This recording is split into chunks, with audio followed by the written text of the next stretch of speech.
Eyebrows எடுக்க கத்துக்கலாமா? இந்த மாதிரி ஒரு பலூனை ஊதி ஐப்ரோ ஷேப்பை வரைஞ்சி வச்சுக்க. ஐப்ரோ த்ரெட்டை எப்படி யூஸ் பண்ணணும்னு சொல்றேன். பல்லுல ஸ்ட்ராங்கா த்ரெட்டை வச்சுக்கோங்க. நல்லா ஸ்ட்ராங்கா வச்சுக்கோங்க, இழுத்தாலும் வரக்கூடாது. 1 2 3 லெஃப்ட் சைட்ல இருந்து ரைட் சைட் த்ரெட்டை பிடிச்சுக்கோங்க.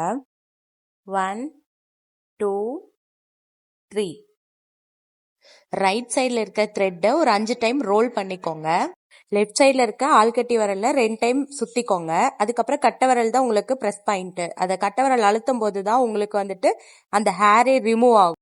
நான் இப்ப பண்ற மாதிரி நீங்க ப்ராக்டிஸ் பண்ணிக்கிட்டே இருங்க. அப்பதான் உங்களுக்கு அந்த த்ரெட் வந்து உங்க கண்ட்ரோல்ல இருக்கும். அப்பதான் உங்களுக்கு வாட்டம் வரும்.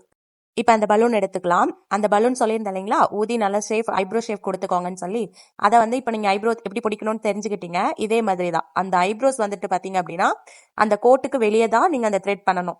எது கைட்லைன் உங்களுக்கு அது நல்லாவே தெரியும் எப்படி எடுக்கிறதுன்னு. அதை நல்லா கவனிச்சிங்கன்னா நீங்க நல்லா பண்ணலாம்.